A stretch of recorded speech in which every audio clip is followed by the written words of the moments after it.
All right, we're gonna go live on YouTube. You're good. Call to order the February 27th, 2023 Westlake City Schools Board of Education meeting. Roll call. You're not Here. Lazinski, Here. Fanukin, Here. Kraft, here, Stoll. Here. You would all please rise for the pledge of allegiance.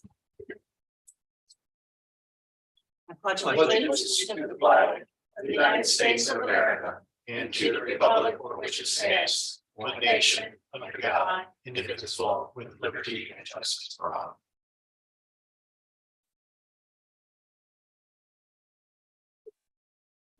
We always like to remind ourselves of the Westlake City School mission statement. We educate for excellence, empowering all students to achieve their educational goals, to direct their lives, and to contribute to society. And our vision statement, the Westlake City School District will provide a dynamic, student-centered 21st century learning environment. Our district will be characterized by high achievement, actively engaged learners, mutual respect, shared knowledge, pursuit of new skills and capabilities, collaborative learning, willingness to take action, a team commitment to data-driven continuous improvement, and tangible results.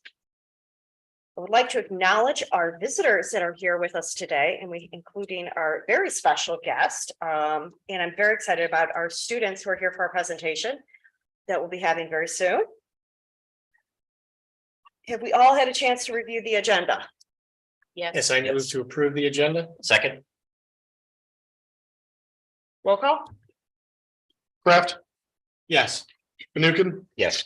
Lazinski, Yes. you're not Yes. Stoll. Yes. Motion carries. And I'm going to go ahead and turn the floor over to Mr. Woods. Actually just stepped out. Yep. You are up. So we have two groups tonight. Do you want to come up to the podium here? Come up here. Okay, we need to make sure we get this on the camera. First, we have our new demons. If I can have the Nice. podium. The podium, the folks over there. Yeah, a little bit. There you go. There you go. So our new demon wanted to say hi. Hi. Can't talk, but we gotta preserve it, right? But we've been down to West, right? We went down to West twice. Mr. Shaw got to go once, and I went down there. And we joke it is like Michael Jackson walking down the road. You got to do the car riders, I think. Yeah, right. I did the bus, and literally like PTSD for the demon. Miss Meshka and I were literally like, okay, we gotta go. Was not the response at West was pretty crazy. Oh my God. Yeah. Seriously, something. It was like a celebrity walking down the hall, or like I think I heard the comparison to Disney World. Oh, it Where- was Disney. And then even at forum, some of the teachers were saying that the kids would run in the room and say, I got to give it a high five or a hug or something like that. And Yeah. so it sounds like it was a lot of fun. It was a lot of fun. We got to walk around. I think we did preschool. Did we do or first grade, maybe kindergarten, somewhere around that age. We walked around there. And so we're going to try to hit the different grade levels, and we got to get down to Dis and Bernison here before the end of the year. So we're trying to do a little Friday fun action where the demon goes down and says hi to the kids. How are students? No, go ahead, please. Go ahead. How are students chosen to be the dean? Ooh, that's a good question. You're assuming it's a student. It's not Well, really. That was my next question, because I know. Does it some? So we have about 5 to 6 kids that cycle through it, and so we're thinking our last pep rally is class Olympics that we do, and so we might have a big unveiling. Yeah, so the mask, yes, yeah, and they're very into doing the masked singer type of unveiling. So it's funny, sometimes they'll try to size up the body, but it's the demon, right? We have to remind, because I've already been yelled at that I ruined the Disney experience for my own children who saw, the inner workings. Right. Yeah, Can you give a little history about the actual costume, because I know you had support from WDAB and the process and actually, because it is a big deal to have something like that made, and it's very intricate and. Yeah, so we started it last year, and some of you on this group that were with us last year. So the next group coming up is our student leadership group, and we started talking about getting a mascot. And so we started with design and going through what it should look like, and then matching up to a company. So this was made in Canada. It was 8 months, I think, from start to finish. WDAB sponsored most of it. It is not a cheap item. And then we picked up the rest of it. So right now we just have one. WDAB's interested in getting another. Right? Yeah, easy. But it's kind of, it comes with a cooling vest that the demon wears to stay cool in there. It's got a little fan up in here. Because we're a little worried about the summer months coming up. It's like a very thick snuggie. So yeah. So I have one question because we have some parents of younger kids that are fearful that this is, were any of the little kids scared of it? No, I mean, well, you had, you know what's funny is they were scared to a degree until they came up and realized that, and you heard them say, oh, it's a friendly demon, or like they would get their friends to come up. I think the minute that they can go like this, it's fine. You know what I mean? It becomes, oh my God, it's a demon. And he's not gonna eat them or something. Right. In fact, I experimented with my own children a little bit when it first came, just to see, because I had heard that might be a concern, right? Being a demon. But I think by and large that they have loved it. And then when they see their friends loving it, it becomes a normal, natural, hey, we're demons and this is super cool. So, okay. The demon has some very good dance moves I've seen with the dance. Horns up. Oh, there we go. So that's the demon. Cool. Fantastic. All right, go on to the next group now. Keep going. Okay, so come on up first. You can stay up here. Just scoot over. All right, so yeah, everybody. So this is our student leadership group. So we thought it would be cool for the leaders of our districts to meet with our high school leadership team here. Most of them were able to come. A few couldn't. Here, I'll scoot over. They can actually come this way if you want. And Yeah, what's best? probably to the side of the podium over here. This way? Yeah. You can stand in front of Dr. Zagray. Come over this way. We're gonna have you is it all right to introduce themselves? Yep. Okay. And then Miriam's gonna speak. So Brooke, you want to start off? So why don't you guys say your name and what your title is? If I could have you come to the podium to say your name and title, that way the camera you'll go on camera for a second there. Nice. Thank you. And the mic grabs it. I'm Brooke Evans. I'm the vice president of the senior class. I'm Sarah Casto. I'm vice president of student council. I'm Zach Mayer. I'm a co-president of student council. I'm Kristen Evans, and I'm secretary of the sophomore class. I'm Maggie Hennessy. I'm vice president of the sophomore class. I'm Sarah Alamad. I'm president of the sophomore class. I'm Azar Showman. I'm president of the junior class. I'm Rena Hatchwee, and I'm secretary of the freshman class. I'm Tasneem Herbali, and I am vice president of the junior class. I'm Dominic Campbell, and I'm the president of the freshman class. I'm Gellert Lesko. I'm the vice president of the freshman class. I'm Theodore Stroya. I am the secretary and the treasurer of student council. And I'm Miriam Al-Safar. I'm the class president of the senior class. So we have we started this last year. We do quarterly leadership meetings where I bring all the student leadership down. We have a nice little pizza luncheon and talk about different things that I pitch to them, and then different things that they pitch back to me about what they want to see. So Miriam's going to speak for the group, and she was just going to give you a little synopsis of what we do and things that we were just talking about. Yeah, so last week we had our third quarter meeting.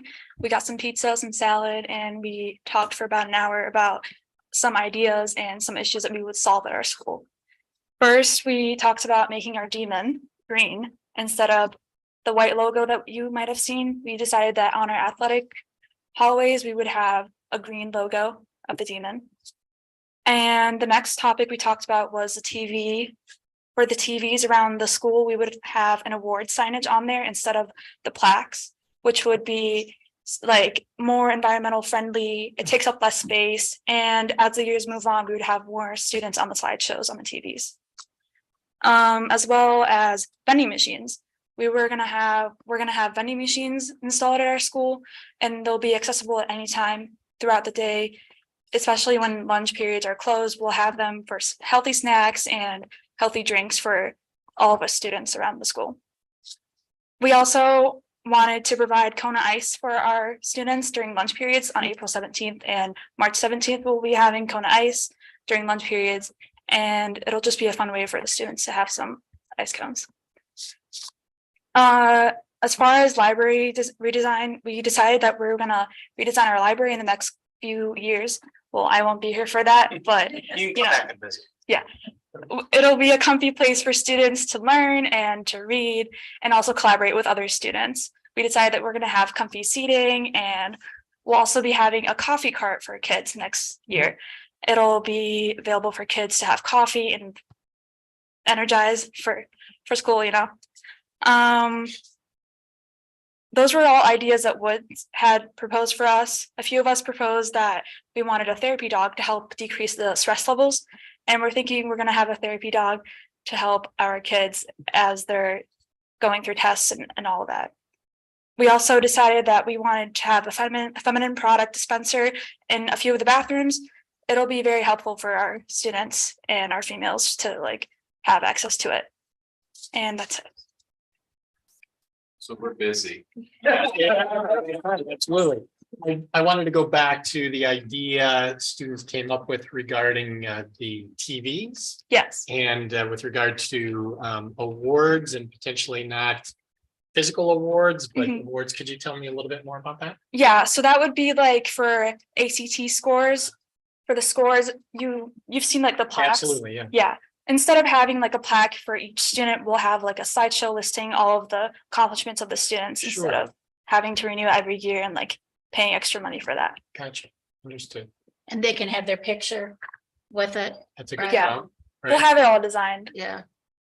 And on with regard to therapy dogs, there have been therapy dogs at the or comfort dogs. There have been pets or dogs at the Mhm. high school in the past, right?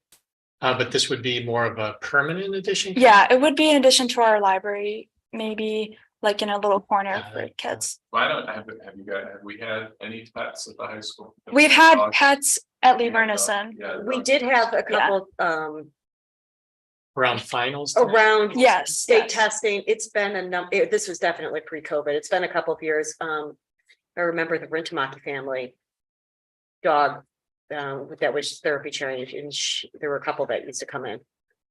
That must have been before Potato, Correct, the new dog. correct. So Mrs. Purnett and I had a chance on Thursday to tour the high school, our semi-annual field trip, we call it. And Mr. Woods was talking about your library project. And I think it's fantastic because in the 10 years that the high school has been around, libraries have changed a lot in the way that kids don't take out books from the school library or do whatever. So I think it's a real exciting opportunity, and I hope you get to put your 2 cents in before you graduate. But yeah, it's very exciting. So I'm looking forward to seeing what you guys come up with. I also want to just say that I am very happy that your administrators ask your opinion about things, because so many times things are done in the school with no feedback from the students or the staff. So I think it's great that your principals do ask your opinion and that you give it. Yeah, we're very lucky to have Mr. Woods.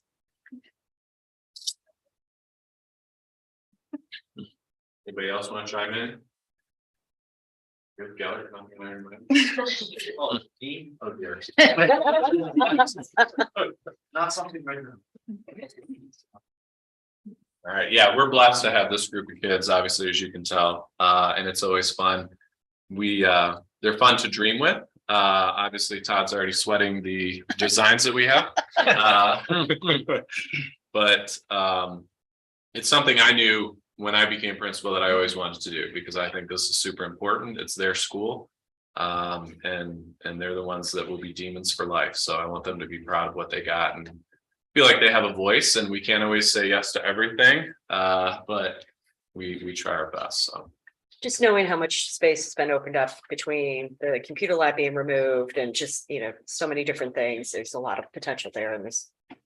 yeah, we talked as a group in terms of when you go visit college libraries now, if you've gone in, it's kind of fun. Our seniors had more of that experience because they've seen it a little more in terms of our current library is that traditional look, with tables and truly that thought of sitting there and reading a book. And what Miriam was saying is nowadays you don't necessarily see that. You see the soft seating and the collaborative workspaces and that sort of thing. And you heard Miriam mention we're hoping to maybe use some special ed grant funding to add a coffee bar in there that would be run by our special education students, teaching job skills and whatnot. And also hopefully then these guys won't be tardy because they got stuck at the Starbucks. So it's a win-win.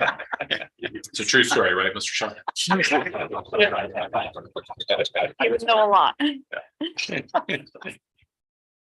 All right, good. Any other questions? You know what? Just thank you for taking your time out of the day to be student leaders. It's such a big deal, and we really appreciate it. I think we have a couple parents here. Thank you to you for all you do to raise great kids. So we really appreciate it. Good work.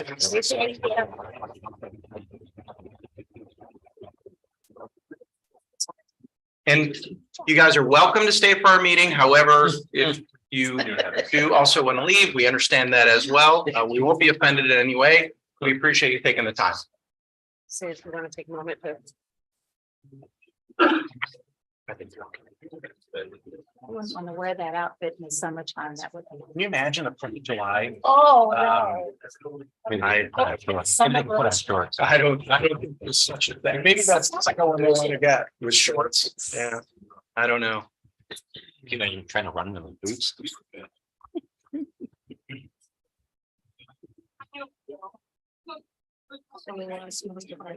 They look way better than in person than the picture. They look great. Okay, are we still live? Yeah. Okay, wasn't sure if you needed. Nope. Okay. Next up, we're moving on to our hearing of the public. Our Board of Education meetings are public meetings. This means it is a meeting to publicly conduct our business in front of the public. There are times the public may address the board during the periods of the meeting designated for public participation. We, the Board of Education, do not engage in public debate and especially do not have a public discussion about individual student situations in the setting.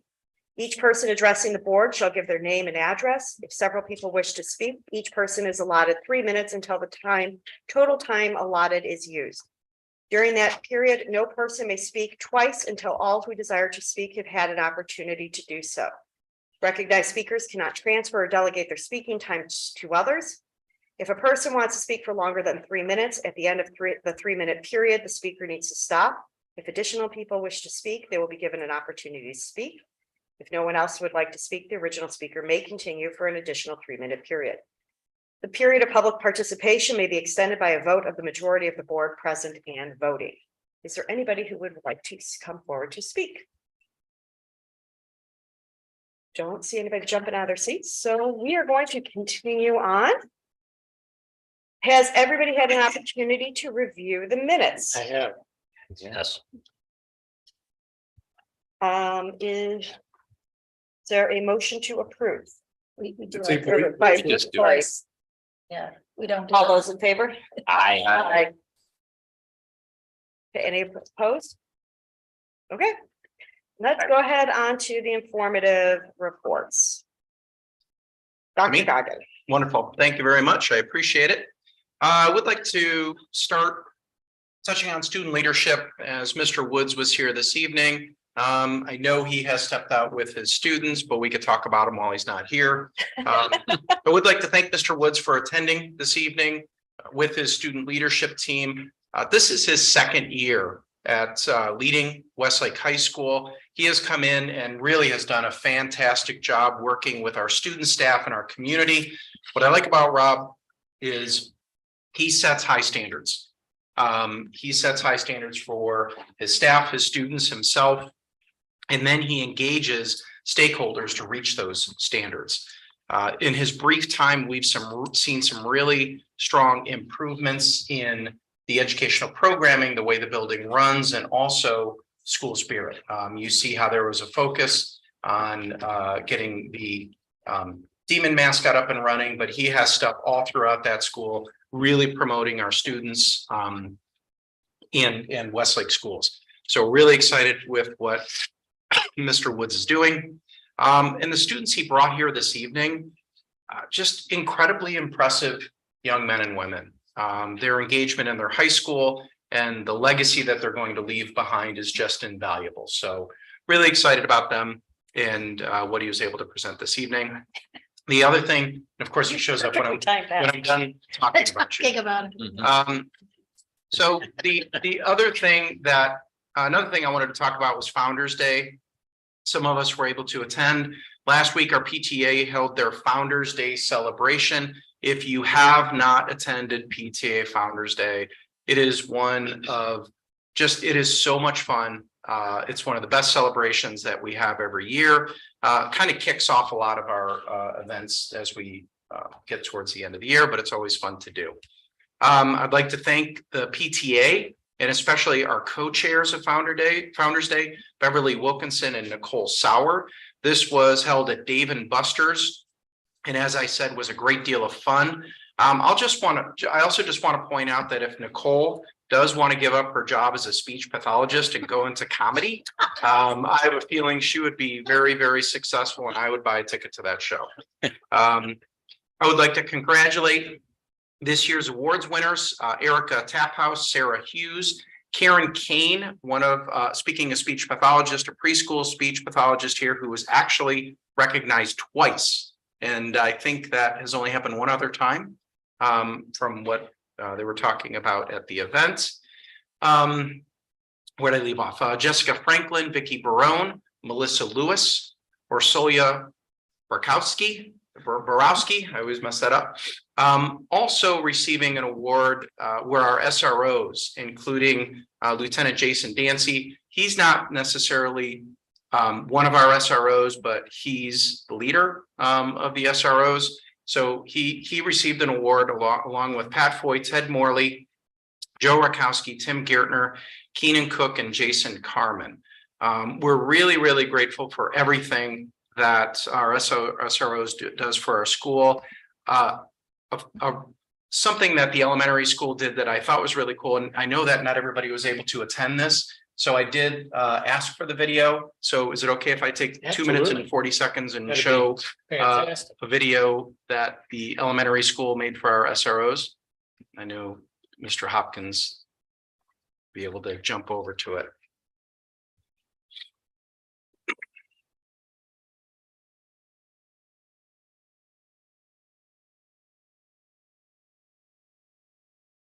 Thank you, Mr. Hopkins.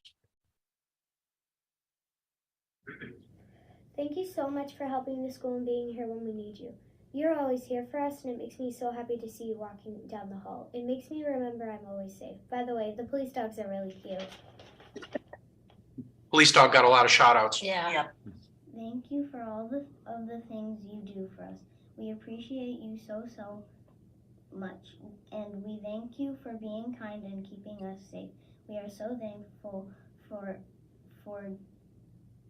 doing your job very good. And I know sometimes it can be hard. Sometimes also it can be frustrating sometimes, but I know you can do it. I'm so grateful for our SROs. They are so kind and nice. They protect the building and have an extremely cute dog. They teach us dare lessons that keep us safe from anything that would harm us. I bet why we haven't had an intruder is because they keep us safe so well. We've only had intruder drills. Whatever it is, I'm really grateful for our SROs.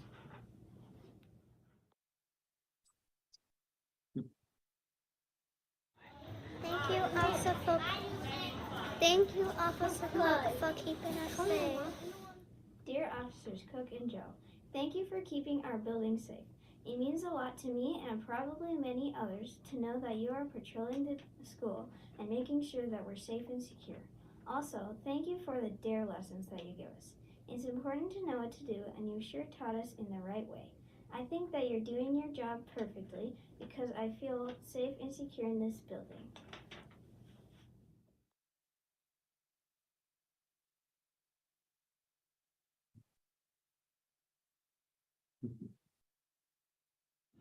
Thank you, Officer Joe. Dear officers, thank you guys for watching over Wes and making sure that all of us are safe.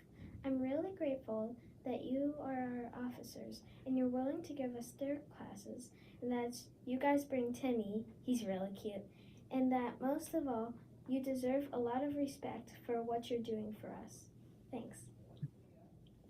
Dear officers, thank you so much for going above and beyond for keeping us safe. Officers, you are brave, kind, and someone we can count on to keep us safe. Additionally, thank you for always being a friendly face in the hallways and being so nice to each and every one of us. We are all so thankful for you. Sincerely, Maria. Thank you, Officer Joe and Officer Cook.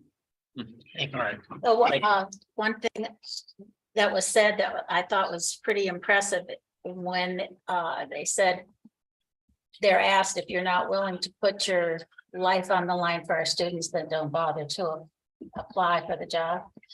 I thought that was pretty intense.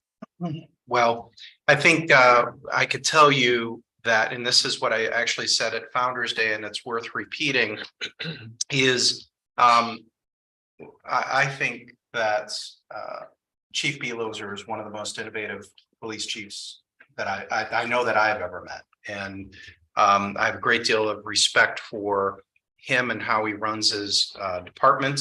Also at the event, we had the mayor and as well as two from council, Nick Nanari and Amy Havelka.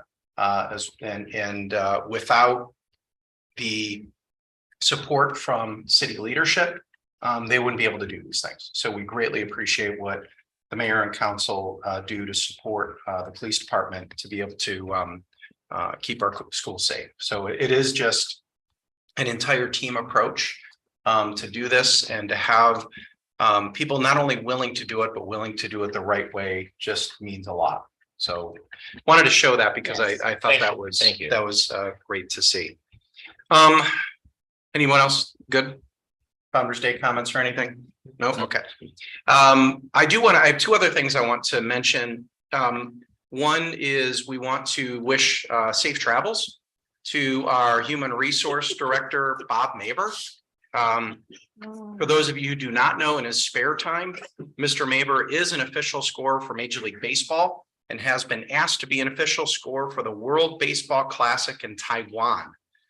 So this time today, he will be in Taiwan, probably scoring games. So best of luck, Mr. Maber, and come back safely. All right. And have fun. And have some fun. Yep. Represent. You got to bring some Westlake gear. I want a picture of something Westlake in Demon costume. You're gonna wear the demon costume. Final item from my report. I do want to talk about, so get ready, DJ, because we're going to call you up to the podium. My final item is talking about our Lee Burnison Middle School principal position. This conversation starts with Mr. Fasca. Tom Fasca came to us last year as a one-year interim. It went so well that he stayed another year. I didn't think he was going to love it as much as he did, or he was going to connect as well with the staff, students, and family like he did, but he really has come in and has just been incredible. Very happy and grateful for what he's been able to do coming into Lee Burnison, and we absolutely thank him for these past 2 years. Now, that being said, he is retired. You know, he retired 2 years ago and he's retiring now. Going to be moving on. Now's the time, DJ. We are very excited to have DJ Shaw, Derek Shaw, here. He's been with us for the past 2 years as an assistant principal at the high school. Another person who came in and really connected with student, staff, and families. Not only is he a strong educator with great just organizational skills, interpersonal skills, the aptitudes that you have a need for leadership. Watching him connect with the different students. I know some of the families or the teachers that were most upset with from the high school with him going to the middle school was our special ed staff. Really thinking that they're losing someone who is a real advocate and supporter for our students with disabilities in the high school as well. Now, with all that being said, we truly believe that he would be perfect at Lee Burnison Middle School as the new leader there for the reasons that I mentioned earlier. So you will see on the agenda today that I do recommend that he is accepted by you with your vote to take on that position. Anything? I know we didn't tell you to write anything, but I don't know anything. I know Bethany is with you as well, but anything you want to say? Yeah, a few things. First of all, I remember back to community forum, I said to everybody that Dr. Goggin hired me because he needed somebody with a similar haircut. Yep. Yeah. Hair around here. So Okay.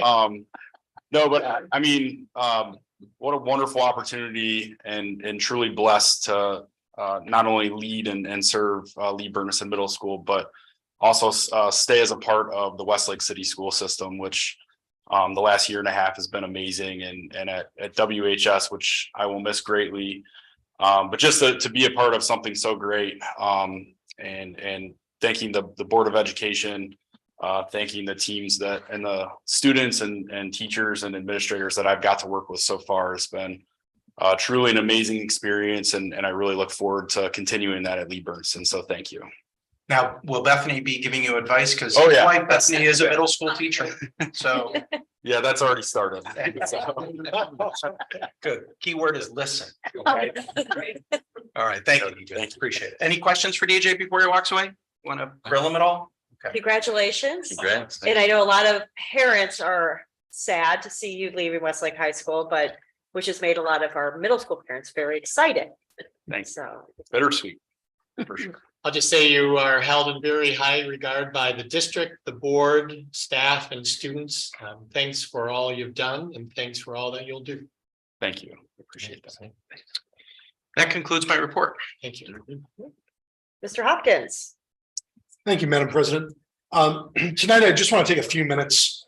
Oftentimes I don't have a formal report for the board and just go over my resolutions. But tonight I feel it is my duty to report to the board on a potential change in law, which is currently known as House Bill 1, with the title of modifying the law regarding property taxation and income tax rates. Now, the first thing I will say is I downloaded the law, 173 pages. I have not read through all of it, and certainly am not a legal analyst to look through all of these things. So we're relying heavily on resources that we have. We're part of the Alliance for High Quality Education. We also work with the Ohio Education Policy Institute, and we have our attorney who we work with, David Seed, for property tax, issues. And while I don't often take a public stance on laws being proposed in the state, over the past couple of years, we've seen some dramatic changes that are affecting funding to schools. If you recall, last year I was speaking about the impact of the law that changed our ability to fight our property valuation challenges, as well as enter into private tax settlements. Again, it has a financial impact on the district. Tonight, this House Bill 1, as it currently is proposed, impacts the district as well. So to give you some information here that you can probably play back so you can fall asleep later tonight, I'll go into a little bit more detail, but laws around property taxes haven't changed in roughly 50 years. And back in the 1970s, the state of Ohio made some massive shifts on how we collect property taxes. And one of them set the assessed valuation. So when we look at your home value, I like to use $100,000 home as the standard, just because it's mathematically can be expanded one way or the other. If your value of your home, the market value, what someone's willing to pay for it, is $100,000, your taxable value is 35%. And that 35% number was set back in the early 1970s. And it's been used again for the past 50 years. The earlier, a few decades ago, they also expanded the homestead exemption. The homestead exemption is specifically for senior citizen residents, where they get a exemption of the first $25,000 of their home value. They did what's called the homestead rollback, okay? And the homestead rollback has two pieces. And the first piece is a 10% reduction on all residential property in the community.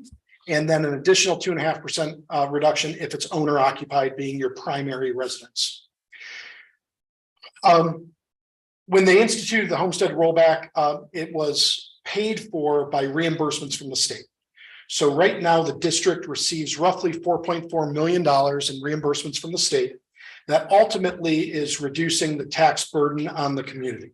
So when you look at your taxes, there's a portion, 10%, that's being paid by state revenues that we get directly from the state of Ohio in form of reimbursement. Tonight, the proposal from with House Bill 1 is to remove that completely.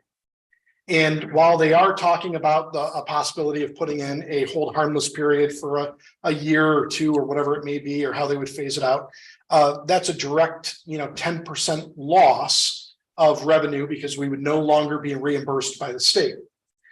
When they remove that provision, okay, that would automatically shift that 10% of tax burden to the residents. So in order for that not to happen, a second provision in this law is to take that 35% of assessed valuation and drop it 10%. So it would be 31.5% as a assessed valuation. Ultimately, it reduces our revenue that we receive by 10%. So we would be looking at an immediate loss of $4.4 million, $4.5 million that we receive in those reimbursements, and it wouldn't be made up for by the community. Additionally, there's some other factors that play into this. There's some contradictions in this law as viewed by people who have analyzed this. One of those is, generally speaking, while they want this only to apply to residential property, generally speaking, in the state of Ohio, the Ohio Supreme Court ruled that all property has to be assessed at the same percentage. So if it's 35%, everyone's assessed at 35%, commercial and residential. Well, they're saying drop it to 31.5% for residential. They make no mention on commercial.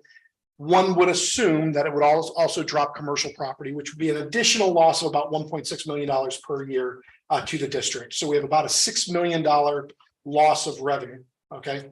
By right now, we're at a $1.7 billion valuation, which generates $1.7 million of revenue per mill. That, again, in theory, would be dropped by 10%. And so what we would generate per mill would be more in the 1.5 range. So to make up the $6 million, we would have to go out and pass a 4 mil levy to go out and, or a 3 or 4 million levy that we would go out and pass that to make up for just that revenue. That's no new revenue for us. That's not going out and saying, hey, The district has been really good, fiscally responsible. The community, our city has been fantastic with economic development. We've gone since 2006 for a new operating levy. We really ask for the support of the community so that we can continue to provide opportunities. No. This is going back and would say, hey, we need you as a community to support money that the state took away. And ultimately, while they're saying you shouldn't pay more, we need you just to keep what we have. And oh, by the way, we're probably going to need more revenue, going forward, because let's face it, we've gone now 17 years without a operating levy. We're going to need one at some point. So we're the board, when we've been discussing potential, and right now, very, very early, we're talking November of 24. We're very, very early. We're looking at maybe around that 5 to 6 mil range, something like that. If we have to add 4 mils on top of that, you're looking at a 9 to 10 mil levy. Okay, just to make up from what the state took away, those 4 mils, plus what we need to continue to provide the same opportunities for our students going forward. So this will have a dramatic impact on us.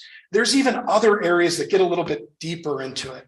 An example would be on our older bond issue, where we're collecting a fixed amount of money. Each year, we tell the county exactly how much money we need, okay?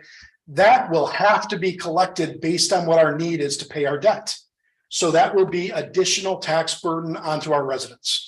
While the state had paid for it initially with that 10% reimbursement, that would have to go to our homeowners, to our residents, to our community, because we have to collect that money to pay our debt. It's not an option for us. We can't say, well, we'll just not make a debt payment. Furthermore, we would have a loss of 10% on your inside millage. And you'd also have and other districts would be very much impacted by fixed dollar amount levies, while we don't have any of those currently. But when we look at Westlake specific, it's really convoluted. It's really strange right now. We're trying to work through this. Ultimately, I guess what it appears to be is the House of Representatives at the state level are trying to put in a flat income tax across the board for all residents in Ohio. And in order to put it at the percentage that they want, they're trying to fund it, and they're funding it on the back of local school districts. And that's a struggle. And that's a struggle when they're taking away our ability to challenge property values, when they're taking away our ability to enter into private pay agreements for property valuation challenges. And they're not giving us any tools that will help us move forward in some way other than saying, well, you can just go back to your community, because that again pushes the tax burden onto our community and specifically our residents. So this is a very tough piece. Right now, I see no benefit to us. One would argue, well, they've passed the fair funding model. We'll have some more revenue coming in this year. We get about $2.5 million in state funding right now. It might go up a little. It might go up to say $3 million in state revenue. That will not make up for a $6 million loss. And if it continues the way that it's proposed, it will be a struggle. So I do ask for our community, if you watch this on YouTube, or if the board and we can get information out, contact your state representative. Here in Westlake, it's Bride Rose Sweeney, as well as your state senator, because if this gets passed in the state House of Representatives, it would move to the Senate. And really, the way it looks, there is no benefit at all to Westlake City Schools. Yes, sir. Now, this also would impact the city as well as the library, from what I understand too. Well, and I've gotten mixed information on that. And so I can't speak to that, speak with that. In the Alliance call they mentioned it in one of the calls I was in. I've seen conflicting information on that, where yes, it would. And one time I've seen it, yes, it would absolutely affect the city and anyone collecting property taxes. So local governments, that would be your county, that would be the library, that'd be the city, that would be your Port Authority, Metro Parks, and so on.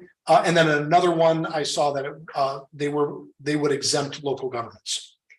I've already had conversations with Representative Frederick Sweeney about this.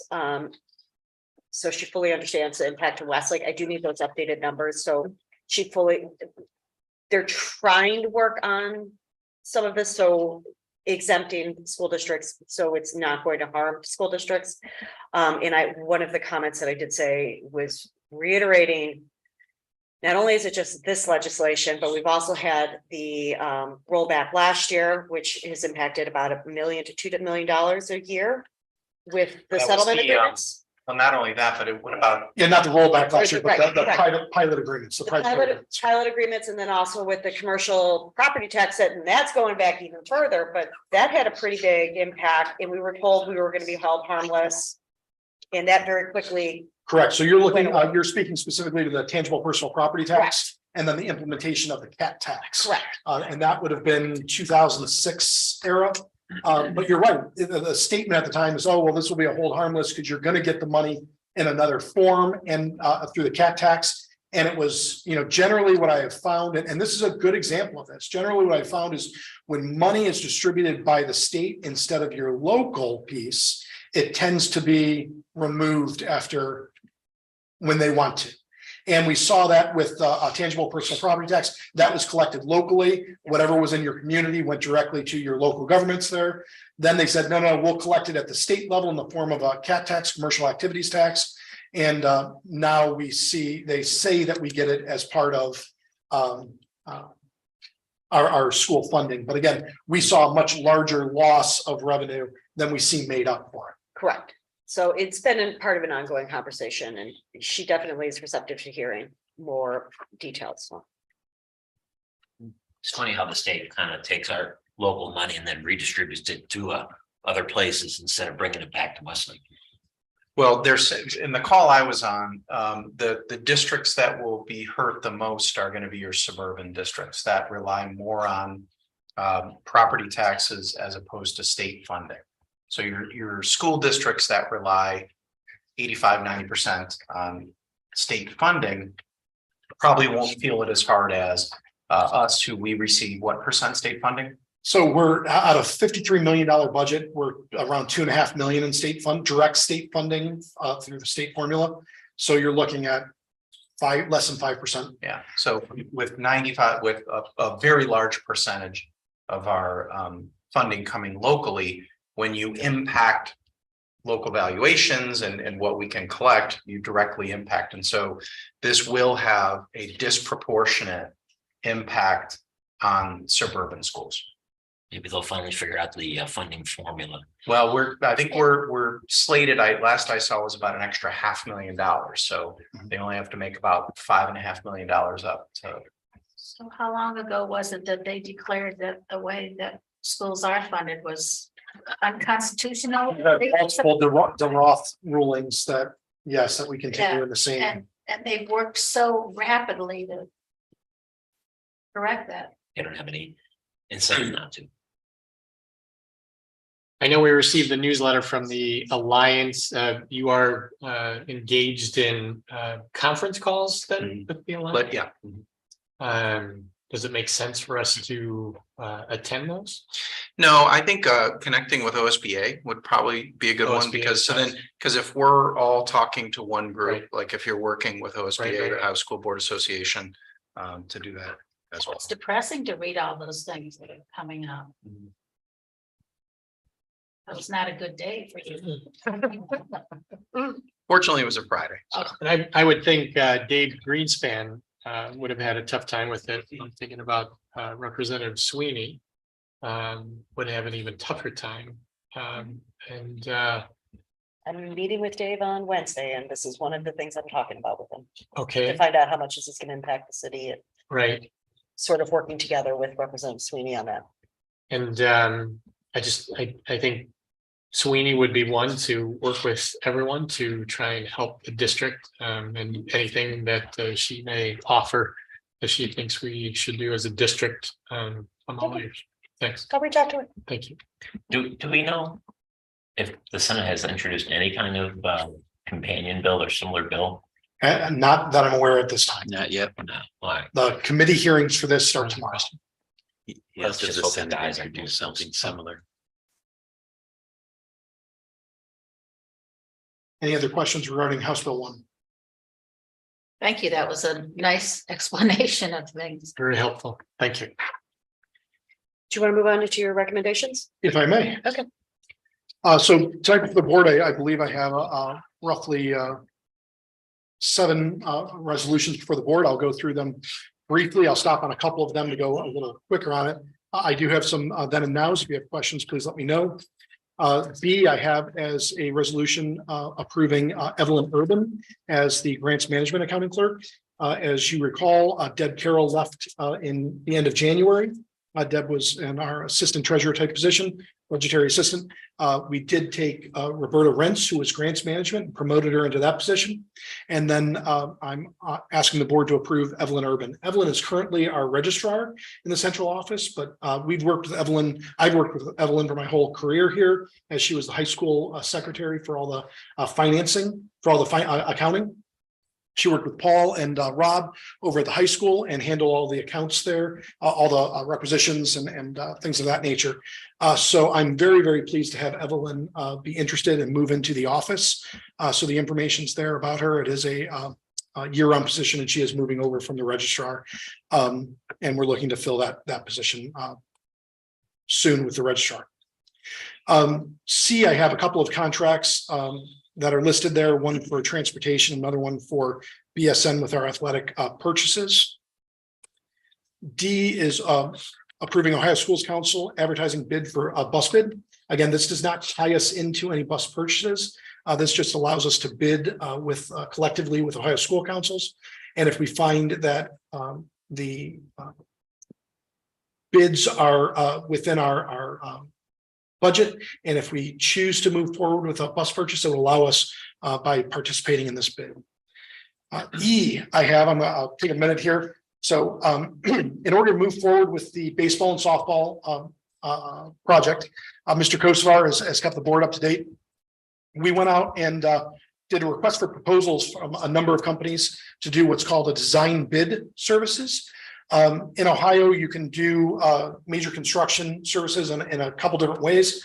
If you go back a number of years to the new high school, that was done with a multiple prime, where we bid every area, where you might have your plumber and then your electrician bid, and you have your carpentry bid, and you go through. I think there was about 16 different primes on that project. That's how the law was at the time. By the time the elementary school rolled around, they changed the law. Excuse me. And we were able to do construction manager at risk. So we were able to go directly with a construction manager. We worked with an architect and a construction manager. The construction manager then issued a GMP, a guaranteed maximum price, to us. We approved that, and they took care of all of the bidding and selecting of the contractors. One of the other options that's available to us now is called design build. And that's working with one vendor who does both the design and the build of your project. So it's a 2-part piece. And right now I'm asking the board to approve the first part of it. And this is for the design services. So this is to draw up all the blueprints, all of the formal documentation, and we own that documentation. Now, at the end of that, they will give us a price saying, this is what we can do. You know, we've looked at all the specs, we've estimated, this is what our guaranteed price is on this project. The board may or may not choose to take it. If the board chooses to take it, we just move forward and they continue on with the project. If the board chooses not to take it, we could go out and take those documents and go to a standard bid format. And so we're not spending any more by doing design build. It gives us flexibility. We're looking to move forward with Vasco. Vasco in our RFPs seem to be the best vendor as we're looking at price and product. They use field turf, and I think it's field turf double play specifically is the type of turf that would be used at both baseball and softball, one specific for softball, one specific for baseball. But this would be the first step in moving forward formally for this project. Then I have F and G, and I'll talk about those two together. F is allowing the superintendent and myself to enter into an agreement to put in a rubberized play surface or fall protection at the elementary school. So currently there is wood chips. which certainly falls within the legality of providing a fall surface for all of our students, but in practicality is not overly easy to use for students who may have special needs and may not maybe in assistive equipment. And in that case, it becomes more difficult for them to get around the playground. While we have put in some playground mats, it still doesn't give them full inclusivity into the playground. And so this rubberized surface would remove all of the wood chips, lay down a base layer of gravel, and then put in an appropriate amount of rubberized surfacing. So if there was a fall, there is that padding still, but it's not wood chips to where some of your assisted equipment would struggle to get through. It's more of a, you've probably walked on it before. You'll see it over at the playground at the city, the inclusive playground at the city. You'll see it in a number of different areas. It's just kind of walking on shredded tires that have a little bit of padding on it so that you feel that little bit of give, but it allows all students to be able to get everywhere on the playground with any issues. The cost of the project is $362,000 to do both the pre-K and the elementary playground at the elementary school. And the district has applied for 2 grants, one for about $100,000 and another one, a matching grant that would match up to about $180,000. While we are waiting to hear on that, we're put in a position that if we wait much longer, we won't be able to get it installed this summer. And quite honestly, if we're not going to install it this summer, you're going to have to push it off basically another year as we use the playground every day at the elementary school. So I am asking the board to allow us to enter into this agreement to move forward. G is moving, transferring funds from general fund to PI to cover the cost of this. Now, I will say one of the other pieces that, we're not hanging our hat on getting the grants. Another way that we're able to fund this is, and I give the credit to Mr. Kraft. Mr. Kraft approached me probably about 4 months ago.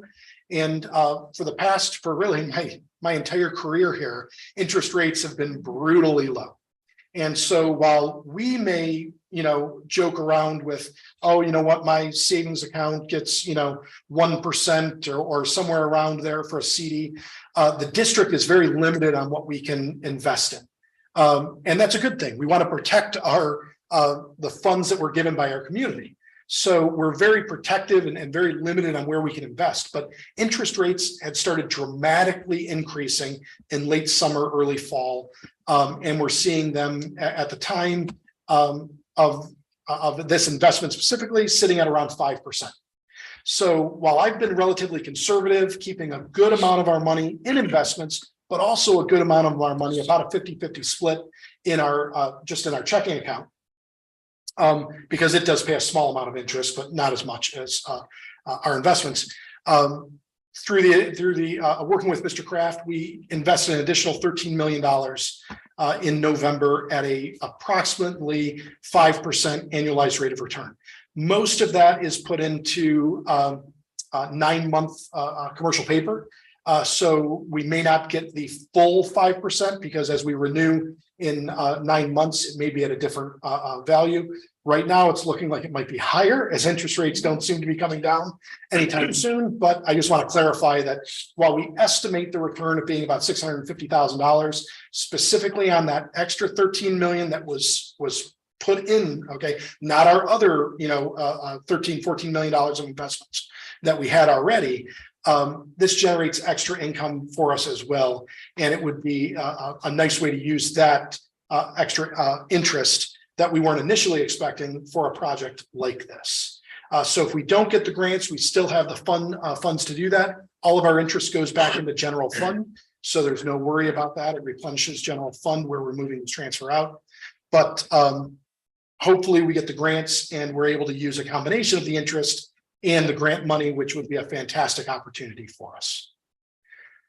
Those are my resolutions.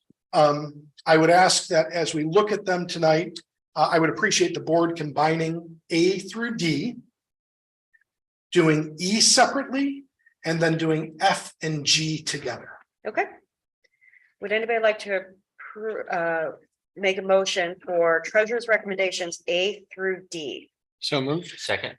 Discussion.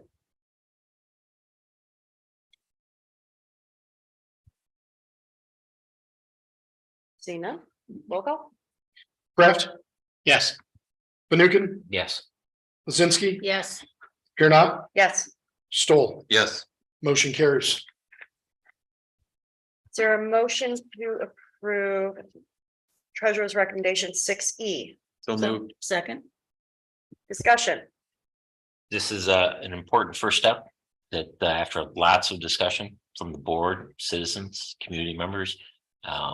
So I'm excited. I hope everyone else is as well, that this is at least one big giant step forward to what hopefully will be some nice improvements for the fields. So And this is all still keeping us on the timeline for not this season, next season. Correct. This would not be for this season at all. We are targeting construction work over the summer. Okay. And then being ready for next season.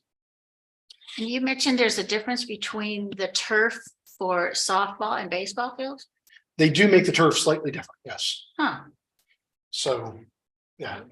everybody slow down. I'd have to look at specifically. I know I've looked at the product brochure. I'm not sure which one plays faster or slower. Have to do I it don't bounce. think it's the speed of the ball, but the how much wear it takes at certain areas on the field. So it's the thickness. Interesting. Any other discussion? Roll call. Stoll, Yes. Lizinski, Yes. Fanukin, Yes. Kraft. Yes. Here not, Yes. motion carries. Is there a motion for treasurer's recommendation 6F and G? So moved. Second. Discussion. You know, we had a finance committee meeting just recently, and I have to give kudos to Mr. Kraft. Once Mr. Hopkins gave a really good explanation as to, how he listened to some good suggestions on being able to manage our money just a little bit more or less conservative. But I can appreciate the conservativeness of our dollars, but Mr. Kraft is owed probably a lot of kudos for being able to move Mr. Hopkins a little from his comfort level. It's nice to have an investment expert. Well, and this call really came from our elementary students and staff. Our current playground is compliant, but when we listen to students, it's not as accessible to students as they would wish. And has everyone been over to Clegg playground? It's quite a playground, and that's what we're shooting for, something along those lines, and as well to have some adaptive swings and things like that as well. But having the conversation, and it's wonderful to work with a wonderful board, a wonderful treasurer, and a wonderful superintendent, and we have these kinds of conversations because as you look at the options for our treasurer and the funds at the schools, you're limited in maturity, you're limited in credit rating, and there's not a lot. And when you look at the last, 10, 15 years, you've had a yield curve that was at zero out to 10 years paying maybe 1.5%. So the district has not had a lot of opportunity. And in a word that the bond market uses, it's a really weird bond market. It's a really weird yield curve where the Federal Reserve Bank is increasing those short-term rates, but you're still looking at long-term rates out 10, 30 years that are even much lower. So it's a perfect spot for these types of fixed income instruments. And thank you, Mr. Treasurer, for having the conversation and working through it and investing those funds and making it happen. And I think it will fund a big chunk of the project. And President Pernot had an idea with regard to one of those grants.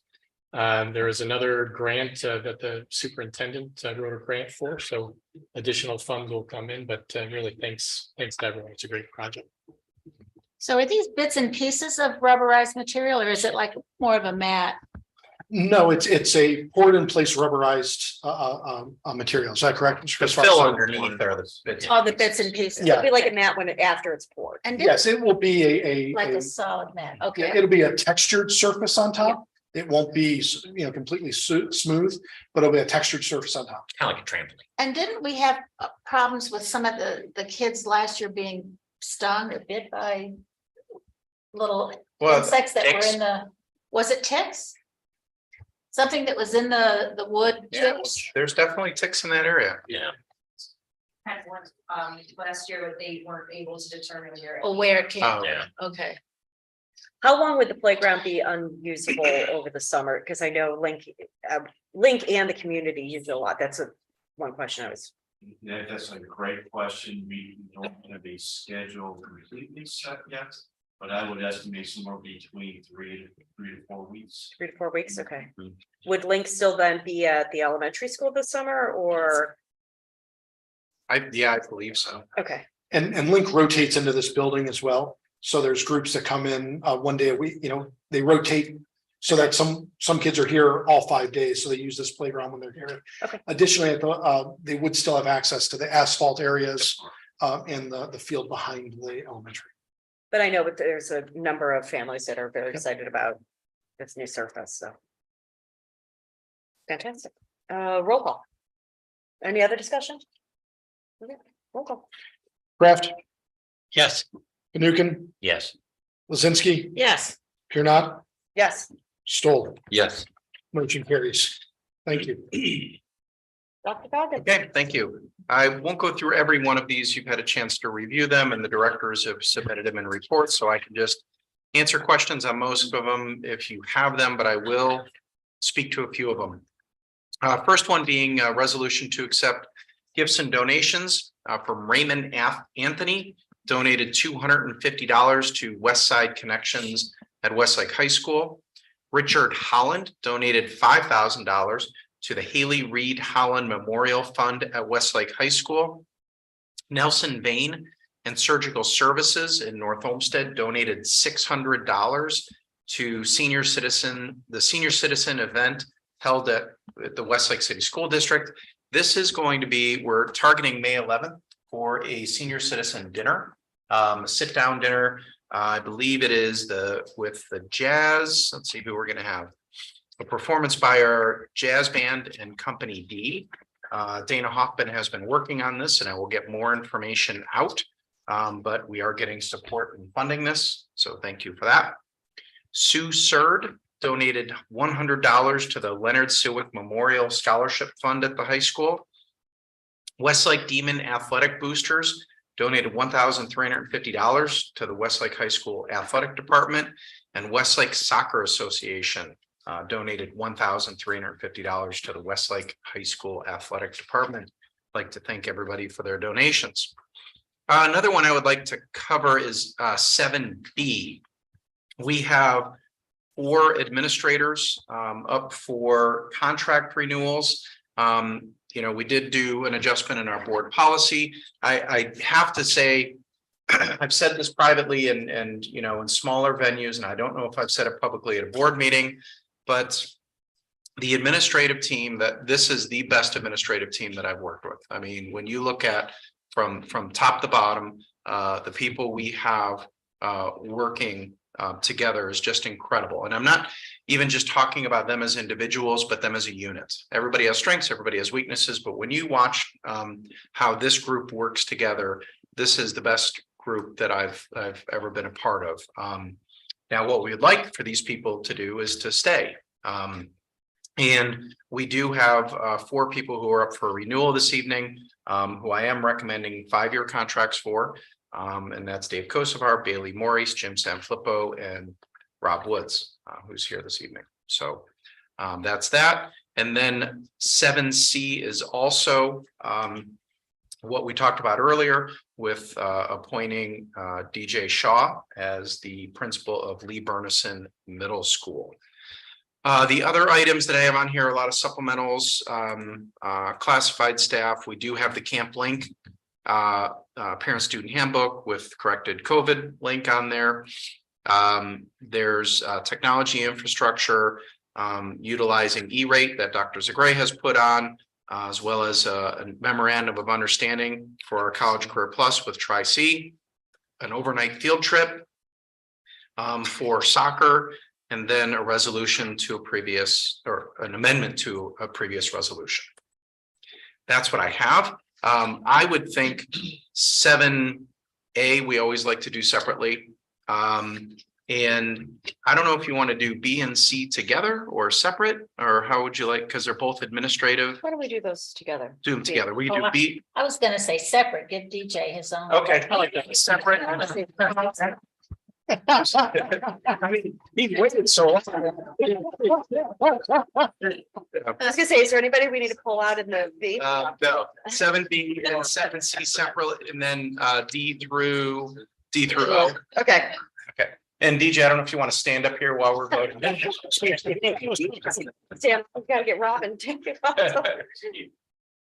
Okay, is there a resolution, somebody like to approve 7A? I move to approve 7A. Second. Any discussion? I have a question regarding the event coming up, and Yes. thank you for always keeping us well informed and ahead of schedule.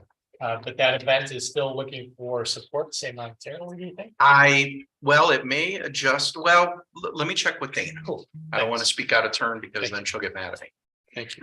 Quick question on the donation from Demon Athletic Boosters and the Soccer Association, since it's both $13.50. Is it a specific thing they purchased or? Mr. Woods? I think it was for new goalposts. New goalposts. Soccer. So one bought one. And the other. Yeah. I think they did some and then we did some. I think it was Okay. split. Yeah. Thank you. Any other discussion? Just a big thanks. Roll call. Kraft, Yes. Fanukin, Yes. Lizinski, Yes, Here not, Yes. Stoll, Yes. motion carries. Would someone like to make a motion to approve superintendent's recommendation 7B? so moved. Second. Any discussion? I'd like to thank all the administration, especially the ones who are obviously making a commitment to us for the next 5 years. There's job security in that, but then there's also that commitment that you're showing to the Demon Nation. So, and it's greatly appreciated. And as Dr. Goggin has indicated, it has been, over the times I've been here, which is 10 years and I think 11 years. It's at times it has been too long. But it is a very good administrative team that Dr. Goggin has put together. Agreed. To the point where, he is able to focus on the bigger things and have really competent people underneath him to be able to take care of the day to day. So kudos to him as well. Any other discussion? Roll call. Lizinski, Yes, Stoll, Yes. Fanukin, Yes. Kraft, Yes. Here not, Yes. motion carries. Would someone like to make a motion to approve superintendent's recommendation 7C? So moved. Second. Discussion. Thank you, Mr. Shaw, for taking and stepping up to this opportunity. Thank you. Best of luck. Looking forward to seeing you at LBMS. Absolutely. So excited. Any other discussion? Roll call. Kraft, Yes. Lizinski, yes, Fanukin, Yes. Here not, Yes. Stoll, Yes. motion carries. Some congratulations. Would someone like to make a recommendation for 7D through O? So moved. Second. Any discussion? Is there any additional amendments that need to be done for the amended resolution 2351? We looked into it briefly today. I'm not aware of any at Okay, this time, but okay. if we do find one, we will. Is there a lot of step zeros in there and that's why? Yep. Okay. Any other discussion? Roll call. Fanukin, Yes. Stoll, Yes. Kraft, Yes. Lizinski, Yes. here not, Yes. motion carries. Okay, we're now moving into a second period of the public. Anyone wishing to speak to the board? Not seeing anyone. Board comments. Any comments? I'd just like to say I love Friday morning news. Yeah, it's fun. That's a good one. Board of Education does offer up a couple scholarships for our graduating seniors. Mrs. Lizinski sort of taken the lead on that for the last couple of years, and she is looking for an additional reader. Is somebody else from the board who would like to read?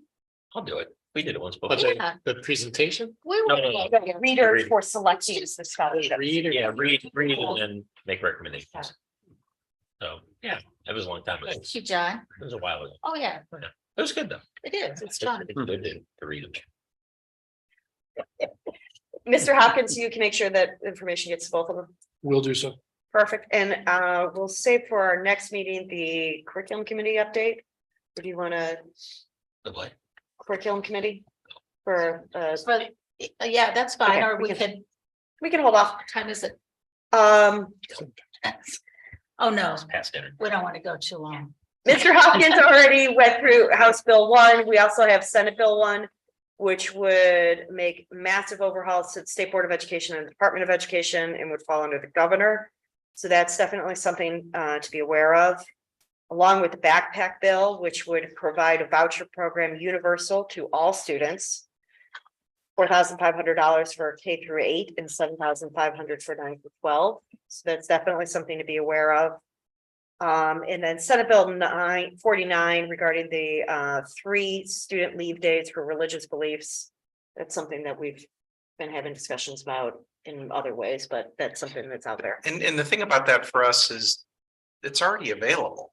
I mean, that's already something that students can take, but if it's something that wants to be memorialized, then Correct. it's fine. Other things to be aware of is the auditor of the state has been working on guidance regarding ballot initiatives. They're on the second draft already about that, and this is going to have some pretty interesting impacts to the school district. I think once that is done, we might want to make sure that's on a special meeting.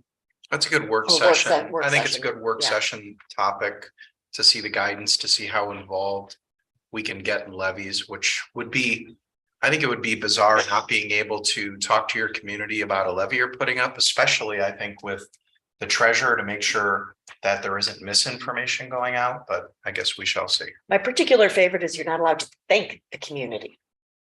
What? I'm not making this up. Even with just words. Well, that'll be real hard. Interpretive because- dance might even be sort of like, Well, but Because last time we tried, well, bond issue, didn't you guys went out together and did Sure. a presentation? There's a lot of questions. Yeah, People have questions when you're asking them to invest. right. You know, I think the big challenge is they're coming from an aspect that the superintendent and treasurer are 24/7 employees, and therefore you're always on the clock and you should never be, you know, promoting a levy because you're being paid by the community. And the reality of it is, and I joke, and obviously the administrators all here know the same thing is, you know, when we're out, we don't hire subs to come in for the day and do any of our work. So if we go to a coffee in the morning to speak to a group of residents about, you know, school finance, it's not like, it's like, oh, okay, well, you know, my day's done here and I can go home. It's, you know, you work until your work is done. And, you know, they're trying to make this into a much bigger deal than it is. I've campaigned with Dr. Goggin. I've campaigned other, you know, other ways. We never specifically say, you know, you need to vote yes on this. We ask for the support of the community. But to be so cautious that we wouldn't be able to ask for support and just say, well, folks, all we can give is straight line facts. And yep, we can't even say thank you, you know, please or thank you, you know, sorry. Just seems odd. And again, this is something in the state house where they're targeting how school districts are being able to finance Does this. the bill suggest enforcement? How do you? So this isn't even a bill. This is the auditor of state's office. Okay. doing an opinion, and that's a little bit more scary because what they can do is they can do findings against employees. So they could come in and say, okay, you know what, Mr. Treasurer, we have a findings against you and you owe X number of dollars because we factored you doing this and, you know, for this many hours. And this happened already once. And that's what prompted a lot of this down in, I believe it was Southern Ohio. There was criminal charges But involved. There were criminal charges. And I know something happened in Cleveland Heights, University Heights, where I believe they were each fined roughly about $30,000. I guess. So The, you know, auditor of state can do a number of different pieces, and some of it is, you know, again, we worked very hard to be compliant in the law, and when we worked in the past with Burgess and Burgess, I believe was our company that we had worked with to help communicate and market the bond issue. We didn't use district funds for any of that. Okay, what has gotten some people in more trouble is using district funds or using the mail meter to mail things out. We have not done any of that. We find the line to be drawn very, very dark. There is no gray area. We don't jump over that line. We are not using, you know, our systems, our mail, we're not paying a strategic partner to help market or get information. Some people have, and that's gotten them into more trouble. But what's more concerning to me to look at your superintendent and say, well, you know, you shouldn't be out there talking to people about this, or look at your treasurer and say, geez, you know what, you can only give, you know, if someone says, you know, how much do you have in the bank? You can't say, well, you have to understand, I'm looking to finance for the future. You know, you have to give just factual answers and nothing else. And it's just a weird piece that the auditor of state is, again, something in the state house, something in state government is looking to tie the hands of local districts and being able to finance themselves. in my understanding is this is not just school districts, this is going to be all taxing authorities. This would be, so it's also the library and the city and the recreation department. So it's not just the guidance I have seen, the draft of is just for the school districts, but so. Now, it is funny because I did meet with the liaison from the auditor's office, and he's a wonderful guy. He's come to our meetings to present the Auditor of State Award, Jake Altman, and I did ask, you know, would this apply to our elected officials? Because the Auditor of State that day when I was meeting with Jake was out campaigning for his reelection. So it is a little bit odd when you do have your elected officials who spend a good portion of their election years campaigning, you know, at all kinds of different events, and that's perfectly acceptable. But for a school superintendent or treasurer to go out, or even it extends to our administrators. So for our administrators to be able to go to a, you know, coffee talk about the levy, you know, would be potentially, you know, against AOS rules. So, but definitely, I think this is when they finally come out with the finalized opinion. It would be a good work session. The Unified Sports Basketball game that was held at the high school was fantastic and so much fun. And please let us all know next time something like that is going on at the district, because it was just so much fun. There were what, 6 schools? Amherst, Westlake, Avon Lake, and Strongsville. Was it 4 schools? I think did I get them all? Okay. And it was just so happened to be the day for conferences, and I was walking through the building with conferences and ended up talking about how council PTAs, just so everyone knows, Rotary Club is looking for host families. So if people are looking to host exchange students, Nick Miller was duct taped to the wall. They did take him down, but he was duct taped for fundraising for readathon.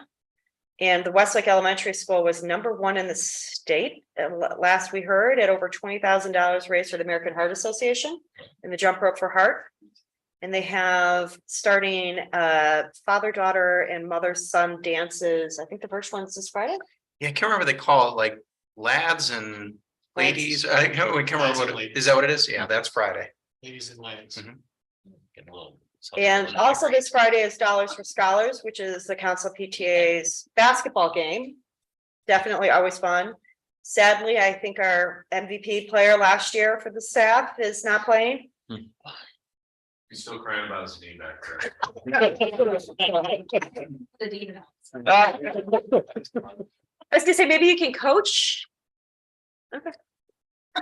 And then definitely stop in and see the new makerspace at the Westlake Library. That is really a cool space that they've got. Can I add something? Sure. Also Friday, the Shamrock Dance. Oh, you're right. So yeah, on Friday, there'll be not only dollars for scholars, but the Shamrock Dance, which is for some of our students with disabilities and actually from outside our district as well. And that's at LBMS? It's going to be at the high school in the rotund. No, it's not. No, LBMS. LBMS. Oh, it is going to be at LBMS. LBMS. Okay, sorry. It usually is in the, not rotunda, but it over by the pack. But, okay. LBMS. I was gonna say, there's gonna be something happening on every campus Friday night. Yeah, right. Fantastic. Anything from anyone else? And we don't have any board items tonight. Is there a motion to adjourn? So moved. Second. Roll call. To adjourn at 7:25 PM. Kraft, Yes. Fanukin, Yes. Lizinski, Yes. Here not, Yes? Stoll. Yes. Motion carries.